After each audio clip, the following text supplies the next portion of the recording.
자, 우리 성경 말씀 봉독하겠습니다. 누가복음 4장 18절로 19절입니다. 우리 한 음성으로 우리 같이 성경 봉독하겠습니다. 주의 성령이 내게 임하셨으니 이는 가난한 자에게 복음을 전하게 하시려고 내게 기름을 부으시고 나를 보내사 포로된 자에게 자유를, 눈먼 자에게 다시 보게 함을 전파하며 눌린 자를 자유롭게 하고 주의 은혜의 해를 전파하게 하려 하심이라 하였더라. 아멘. 오늘 저는 이 말씀을 가지고 복음은 우리를 자유로 이끕니다 라는 제목으로 함께 은혜의 말씀을 나누기를 원합니다. 우리 다시 한번 옆에 분들과 또 좌우 뒤에 계신 분들과 한번 인사할까요? 나 때문에 당신이 축복받았으면 좋겠습니다.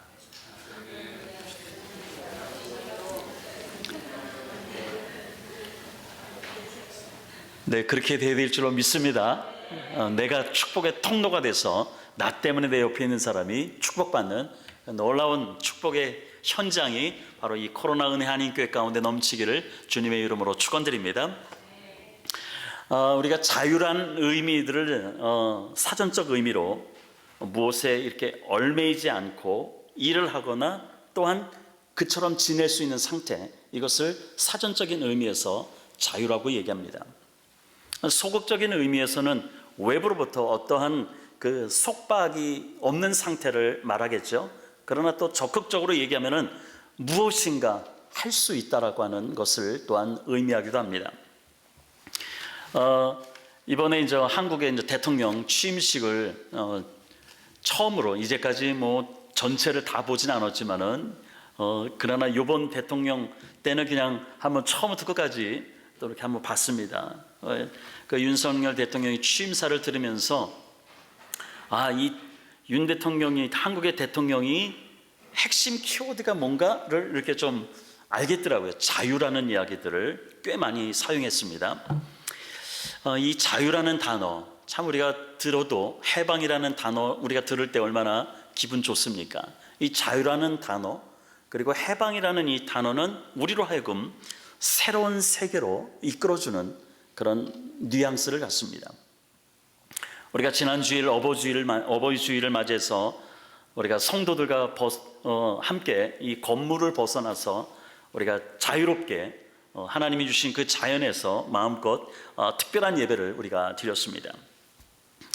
아마 여러분들은 그 자연을 벗삼아서 이렇게 하나님을 찬양하며 자유를 누렸던 시간들, 여러분들 많은 즐거움이 있었으리라 믿습니다. 즐거우셨죠? 네, 저도 너무 즐거웠고요. 특별히 이렇게 마더스데이를 맞이해서 저와 제 아내가 이렇게 특별하게 사랑의 선물을 준비해 가지고 우리 어머니들에게 나눠준 거 너무나도 즐거웠고 행복했습니다. 어떻게 초콜릿 어떻게 맛보셨어요? 네, 맛있었어요. 자, 여러분들 이렇게 또 행복한 시간을 마련하기 위해서 또 음식도 준비해 주시고 또 재밌게 게임도 우리에게 준비해 주신 우리 집사님, 또 우리 모든 성도들께 너무나도 감사의 시간을 가졌습니다. 이처럼 우리가 살다 보면은 우리가 누리는 그 자유라고 하는 것, 이거는 결코 거저 주어지지 않는 것이다라고 하는 것들을 좀 깨닫습니다. 거창하지는 않지만은 한 줌의 그 작은 용기가 필요한 거죠. 자유를 누리기 위해서는 작은 결단이 필요하고요, 작은 헌신이 필요합니다. 우리가 지난 시간에도 우리가 가든에서 이렇게 팍에서 이렇게 즐길 때도 누군가가 헌신하고 누군가가 준비하고 또 작은 결단을 했기 때문에 우리가 그런 즐거운 시간을 갖게 되었으리라 생각해 봅니다. 여러분 모두를 또 제가 생각할 때마다 코로나 은혜 한인교회를 하나님께서 이끌어 주신 것에 대해서 너무도 감사하고요, 그 다음에 개척교회인 이 코로나 은혜 한인교회 헌신해서 여러분이 나와셨다는 여러분 한 사람 한 사람이 너무나도 또한 귀하게 여겨지는 시간이었습니다. 여러분들이 이 코로나 은혜 한인교회 개척교회를 나오기 위해서 또 등록하기까지 얼마나 많이 고민하고 또 많은 기도가 필요했겠습니까? 그러나 여러분의 그 한 줌의 용기가 바로 그 문턱을 넘었고 함께 새 사람, 새 교회, 새 역사를 이루기 위한 발돋움을 내딛게 된 것입니다. 그런 발걸음을 함께 내딛은 여러분들이 정말로 귀하고요. 여러분으로 인해서 또 용기도 얻고, 여러분 때문에 또 옆에 있는 분들도 용기를 얻고 우리가 주의 사역들을 감당하는 거라 믿습니다. 우리가 주님을 만나기 전에는 세상에 포로된 사람들이었습니다. 영적으로 눈이 멀었고요. 그렇기 때문에 영적으로 눈이 멀었기 때문에 내 눈에 보이는 대로 사는 삶이었습니다. 또 악한 영에 눌려서 자유가 우리에게는 없었습니다. 그러나 우리가 예수 그리스도를 만나기 위해서 믿음으로 작은 문턱을 넘었기 때문에 우리 가운데 자유가 허락된 것이고, 우리가 오늘도 주님 안에서 이러한 자유를 누리게 된 것입니다.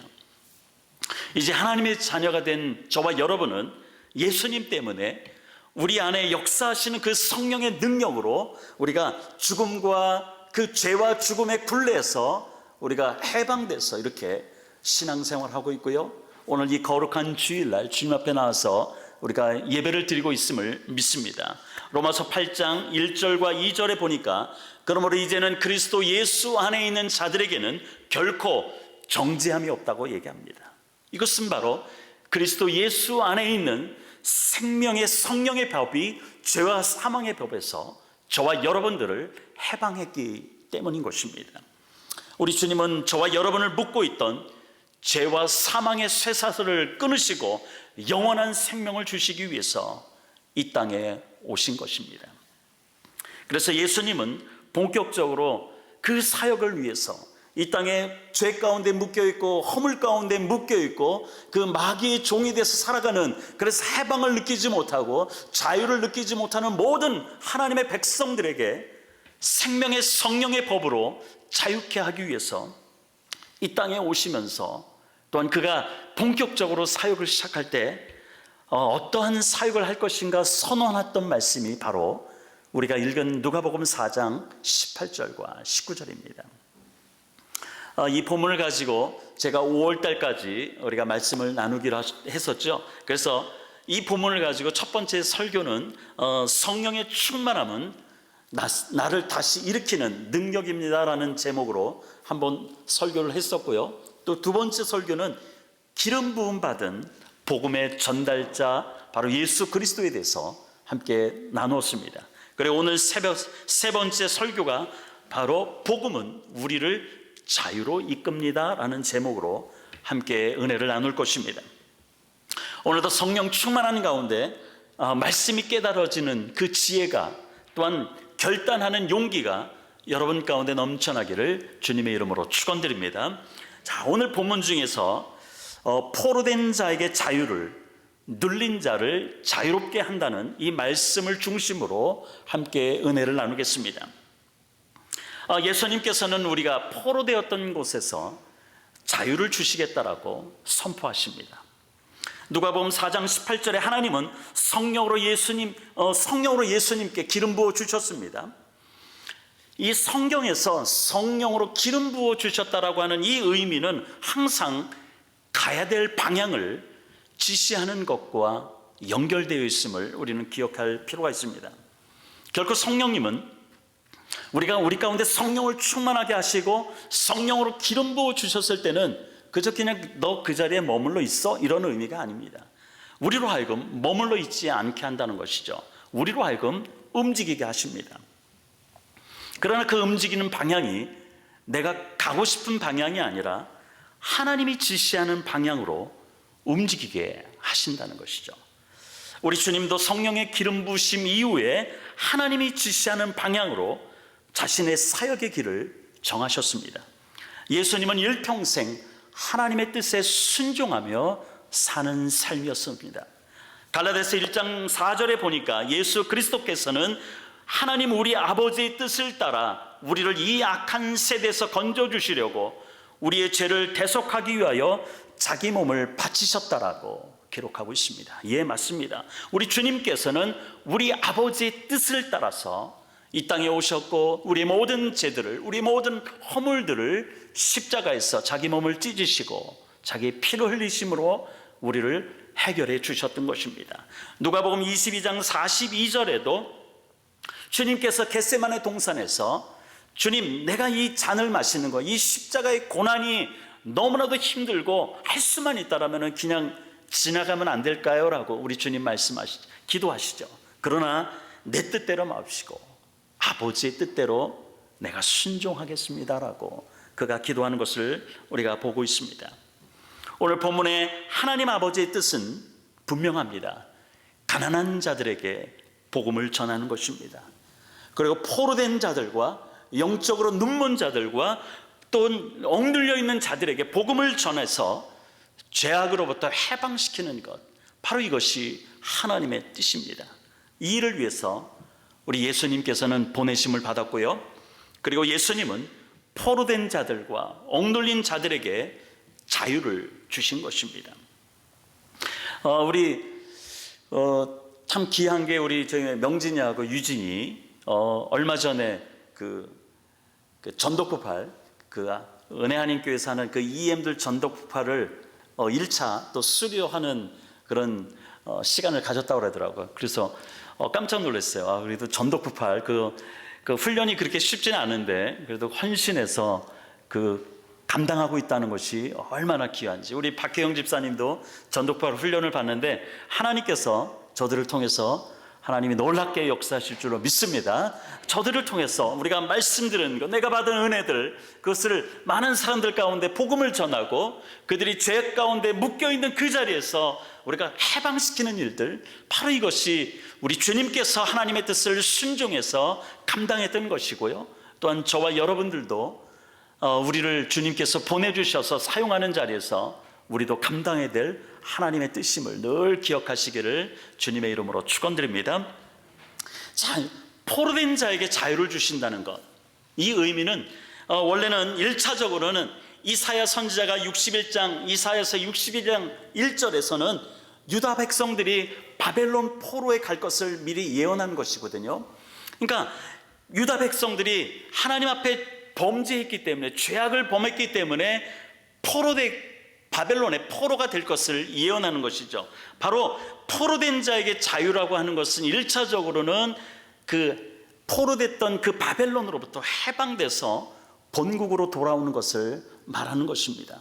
그러나 이사야서 이 61장 1절을 인용해서 우리 주님께서 누가복음 4장 18절에서 말씀하실 때는 죄와 사망의 법에 포로된 모든 사람들을 생명을 누리게 하는, 영원한 생명을 얻게 하는 그 성령의 법으로 해방시켜 주실 것을 의미하고 있는 것입니다. 또한 눌린 자에게 자유를 주신다는 것은 1차적으로 이사야서 58장 6절에서는 사회적으로 짓밟힌 사람들, 또 나약한 사람들, 또 많은 권력에 눌려있는 사람들을 이야기하는 것이지만, 누가복음 4장 18절에서 예수님께서 말씀하실 때는 죄의 노예가 돼서 세상의 근심과 세상의 걱정에 얽매이며 고통받는 사람들, 바로 예수님은 이들에게 영혼의 평안과 안식을 주시겠다라고 약속하고 있는 것입니다.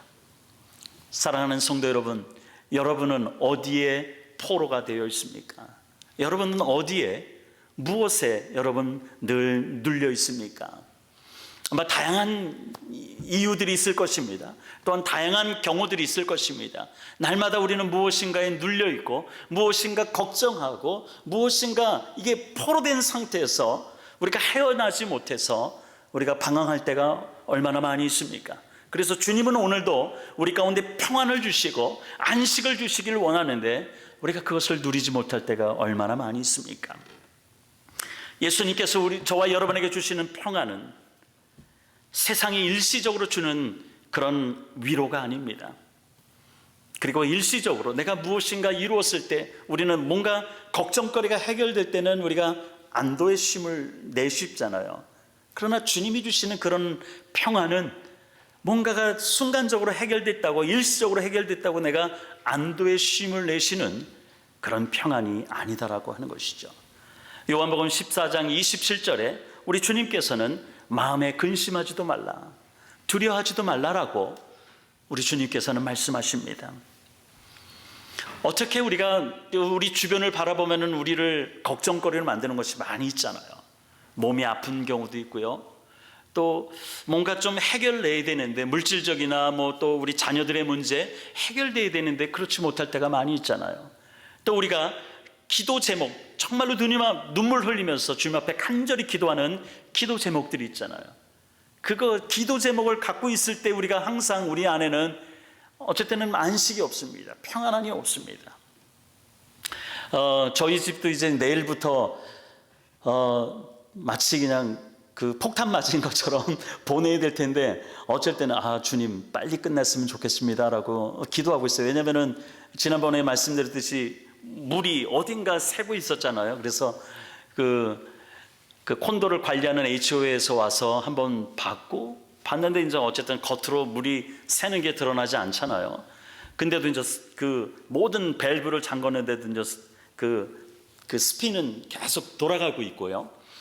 그래서 아마 이 땅 밑에 언더그라운드에 아마 뭔가 새는 거 있다고. 그래서 저희 집 모든 수도꼭지와 연결된 모든 데는 다 물건 빼고, 그러니까 벽을 허물고 나중에 자기네들이 패칭하고 페인트 한다고 그러지만은 언제 끝날지 저희는 모르게 내일 아침부터 시작한다는데, 또 이번 주 또 제자 훈련도 시작하잖아요. 그래서 하나님, 이 일들이 빨리 끝나거나 아니면은 검사로 온 고치는 사람들이 한 번에 그냥 문제 있는 곳을 발견해서 빨리 끝나기를 원합니다라고 그렇게 이제 기도했는데요. 이처럼 우리에게 다양한 어떤 이유로 이 평안이 없고 안식이 없고 빨리 이 문제가 해결되기를 원하는 마음들이 얼마나 많이 있습니까?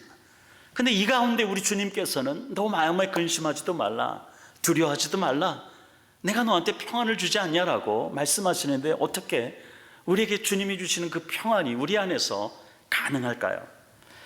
우리가 아무리 짓눌려도 찌부러들이지 않고 절망 속에서도 실망하지 않을 수 있는 그 근거가 무엇일까요? 그것은 바로 나의 모든 삶을 하나님께 맡길 때라고 하는 것이죠. 우리가 이것이 참 안 되는 것 같아요. 머리로는 생각이 돼요. 주님 앞에 모든 것을 맡기고, 주님 앞에 우리가 기도하는 거 하나님한테 맡기고 하나님께서 반드시 이루실 것을 믿고 우리가 나가면은 평안이 있을 텐데, 생각은 있는데 우리 주변을 돌아보면은 그런 마음들이 안 생길 때가 얼마나 많이 있습니까? 그러나 우리가 주님이 주시는 그 참다운 평안을 누릴 수 있는 그 열쇠는 나의 모든 것, 나의 모든 생각들, 나의 모든 기도하는 제목들 하나님 앞에 맡기는 것이다 라고 하는 것이죠. 그럼 주님이 주시는 안식은 무엇일까요? 우리가 열심히 일하고 또 우리가 오늘도 최선을 다하는 여러분의 그 삶의 일터에서 최선을 다하는 것의 목적은 분명하죠. 가정이 그래도 자녀들이 잘 건강하게 자라고 행복하게 자라고, 그리고 노년에 행복한 안식을 누리는 것, 바로 이것을 위해서 우리가 오늘도 열심히 일하고 우리가 여러분이 맡겨진 일에서 최선을 다하는 것이라 생각해 봅니다.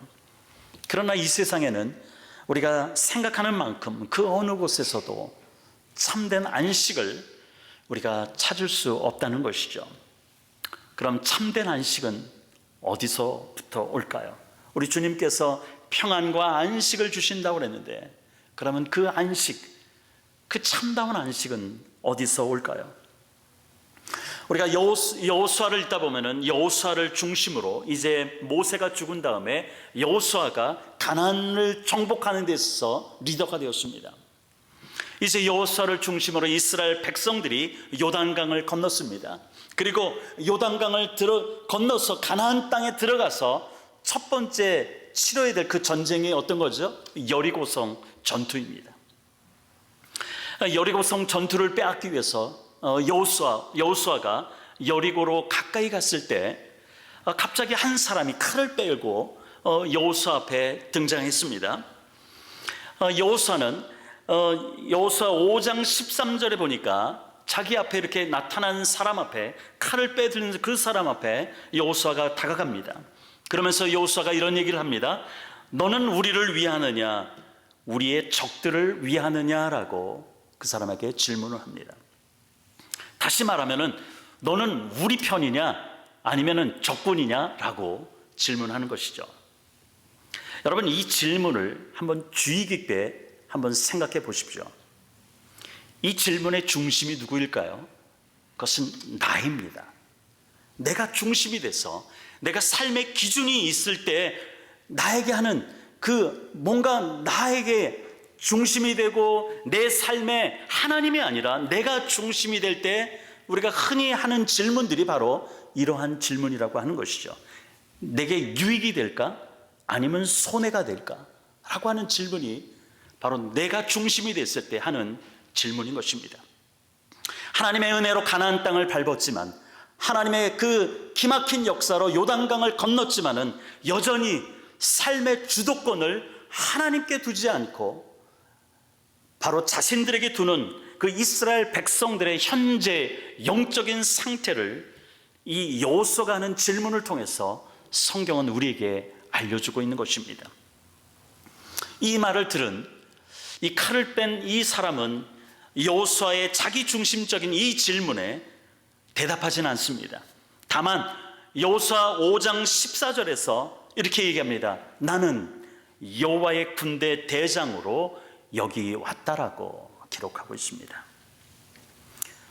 여호수아의 질문은 분명히 너는 내 편이야? 아니면 적군이야? 라고 질문하는데, 이 여호와의 군대 대장이라고 얘기하는 이 사람은 나는 여호와의 군대 대장으로 여기에 왔다라고 이야기합니다. 여호수아가 질문했던 그 질문에 전혀 다른 대답이 나온 것이죠. 여러분, 여기서 여호와의 군대는 누구일까요? 이스라엘입니다. 이스라엘이 여호와의 군대입니다. 출애굽기 12장 41절에 이스라엘 백성들이 애굽에서 탈출해서 나올 때 성경은 이렇게 기록하고 있습니다. 430년이 끝나는 그날에 여호와의 군대가 다 애굽 땅에서 나왔은즉이라고 기록하고 있습니다. 즉 여호와의 군대는 이스라엘 백성들입니다. 출애굽한 이스라엘 백성들을 여호와의 군대로 성경은 표현하고 있는 것입니다. 이제 가나안 땅에서 첫 번째 전투를 앞에 두고 여호수아에게 나타난 자가 자기는 여호와의 군대, 즉 이스라엘 백성의 대장으로 여기 왔다라고 그렇게 말하고 있는 것입니다. 이 말의 의미는 무엇일까요? 그것은 바로 하나님은 더 이상 이스라엘 백성의 심부름꾼이 아니다라고 하는 것이죠. 하나님이 필요할 때마다 하나님을 찾고 구하는 대상이 이제는 아니다라고 하는 것이죠. 이제까지는 이스라엘 백성들이 광야에서 하나님께 구하고 하나님을 찾고 필요할 때마다 그렇게 울부짖었던 것을 여러분 기억할 것입니다. 이제 가나안 땅 정복을 앞두고 하나님은 여호와의 군대 대장을 보냄으로 말미암아 이제는 내가 너희들의 심부름꾼이 아니라 나는 너희의 대장이다라고 말씀하고 있는 것입니다. 사랑하는 성도 여러분, 가나안 땅은 하나님이 대장이 되어야만 이스라엘 백성들에게 안식이 주어지는 땅이 가나안 땅입니다. 내 삶에 하나님을 대장으로 삼지 않으면 안식은 결코 얻을 수 없음을 우리에게 말씀하고 있습니다. 출애굽 이후에 이스라엘 백성들이 몇 년을 광야에 있었나요? 40년입니다. 하나님이 그 언약을 맺은 호렙산에서 그 가나안 땅까지의 거리는 불과 10하루길입니다. 신명기 1장 2절에 보면은 호렙산에서 세일산을 지나 가데스 바네아까지 10하루길이었다라고 기록하고 있습니다. 이 가데스 바네아가 어디죠? 그 유명한 12명의 정탐꾼을 가나안 땅에 보낸 땅이었습니다. 그러나 여기서 그 하나님을 전적으로 신뢰하지 않은 그 10명의 정탐꾼 때문에 가데스 바네아가 바로 그 가나안 땅 바로 목전이거든요. 근데 거기서 터내가지고 광야 40년을 광야에서 보낸 것입니다. 그런데 40년이나 광야에서 방황하는 동안 여러분, 이것이 결코 헛된 것이 아님을 우리는 성경을 통해서 배웁니다. 저와 여러분의 인생을 지금까지 돌이켜보면은 어쩌면은 방황했던 시간들이 더 많았을지도 모릅니다. 그러나 그 방황하는 그 시간조차 의미 없는 시간은 결코 아니었습니다. 저와 여러분을 더 단단히 만드는 그 시간이었습니다. 우리가 부모로서 눈에 자녀들이 이렇게 좀 목적이 뚜렷하지 않고 헤매고 있으면 어떻습니까? 답답하고 안쓰럽죠. 요즘 아이들은 그 작은 문제에 심각하게 걱정하고 고민하며 사소한 실패에도 쉽게 좌절하는 세대가 현재 우리 자녀들의 세대라고 합니다. 그래서 발달 심리학자인 디디에 플레가 이런 얘기를 합니다. 자녀들 스스로 일상 속에 부딪히는 크고 작은 시련, 그 문제를 이겨내는 눈에 보이지 않는 마음의 근육, 이 마음의 근육을 키워줘야 된다라고 이야기를 합니다. 우리가 건강을 위해서 몸의 근육을 우리가 그렇게 키우려고 애를 쓰잖아요.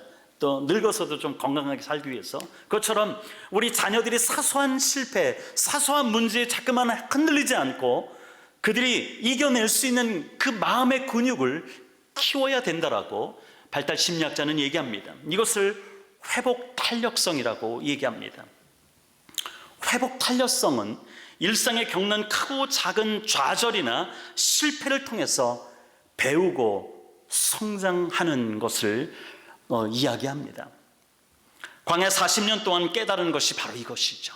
이스라엘 백성들이 그 광야 40년 동안 헤매면서 척박한 그 땅에서 그들이 얻은 그 교훈은 무엇일까요? 그것은 신명기 8장 3절에 얘기합니다. 우리 한 음성으로 같이 읽을까요? 너를 낮추시며 너를 줄이게 하시며 또 너를 알지 못하며 내 조상들도 알지 못하던 만나를 내게 먹이신 것은 사람이 떡으로만 사는 것이 아니요 여호와의 입에서 나오는 모든 말씀으로 사는 줄을 내가 알게 하려 하심이니라. 아멘. 이스라엘 백성들이 하나님께서 이 광야 40년 동안 돌리게 하신 그 이유가 무엇일까? 그것은 바로 사람이 먹는 것으로 사는 것이 아니라 하나님 말씀, 생명의 말씀, 영원한 말씀으로 사는 것임을 알게 하기 위함이다라고 말씀하고 있습니다. 그래서 광야 40년은 낭비한 시간도 허송세월하는 시간도 아닙니다. 하나님에 대해서 배워갔던 시간인 것이죠. 가나안은 전쟁을 통해서 차지하는 땅입니다. 그곳은 우상 숭배가 가득한 땅입니다. 하나님께 순종할 때마다 자유와 평화를 누리게 된다는 것을 배우게 되는 땅, 그것이 바로 가나안 땅이라고 하는 것이죠. 저와 여러분이 사는 이 땅도 역시 마찬가지일 것입니다. 이 땅은 우리가 영적인 전쟁으로 주님 오시는 날까지 싸워야 될 그 땅인 것입니다. 우리가 예수의 이름으로 싸워서 이겨야 될 땅, 바로 우리가 사는 땅이죠. 이곳에는 우상 숭배가 가득한 땅일 것입니다. 그리고 이 땅을 살면서 우리가 이겨나갈 수 있는 것, 우리가 하나님 앞에 쓰임받을 수 있는 것은 하나님께 순종할 때 자유와 내게 참된 안식과 평안을 누리게 하는 땅이라고 하는 것을 우리에게 알려주고 있는 것입니다. 이스라엘 백성들 가운데 가나안은 그리스도 안에서의 안식을 배우는 공간이었던 것입니다. 그리고 이 가나안은 하나님이 대장이 되어야 안식을 누리는 땅인 것입니다. 존귀한 성도 여러분, 우리가 이 땅을 살면서 참된 안식, 우리의 노력으로 우리가 아무리 애를 써도 얻을 수 없는 그 참된 안식, 그것은 어디서 오는 것일까요? 내 모든 것을 하나님 앞에 내려놓을 때인 것입니다. 내 힘으로 사는 것이 아니라 하나님의 힘으로 살 때임을 여러분 기억하시길 바랍니다. 여러분이 살면서 내가 할 수 없는 것 때문에 그 할 수 없는 건데도 그냥 바둥바둥 붙잡을 때보다 어쩔 때는 내 손을 떠난 것이 잘 될 때가 있었음을 여러분 경험하셨을 것입니다. 예수님은 포로되고 눌린 자에게 해방을 주십니다. 참된 안식을 주길 원하십니다. 안식은 히브리어로 샤바트라고 하는 단어입니다.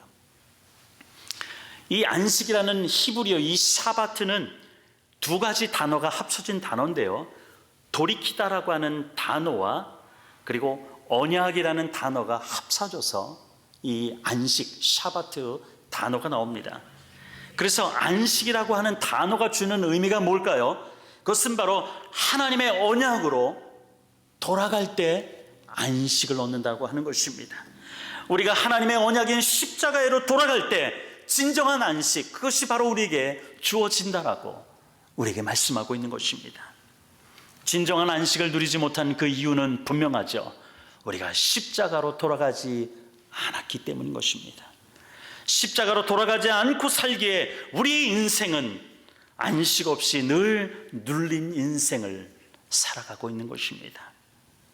하나님의 언약인 이 십자가로 돌아가면은 우리는 하나님의 백성이 되고, 하나님은 내 인생의 모든 것을 주관하시는 여호와 하나님이 되신다라고 하는 것을 우리는 늘 기억하면서 내가 하나님의 참다운 백성이 되고, 하나님은 나의 모든 인생을 주관하시는 여호와 하나님이신 것을 우리가 인정하고 고백할 때 우리는 바로 거기서 참된 안식을 누리게 되는 것입니다.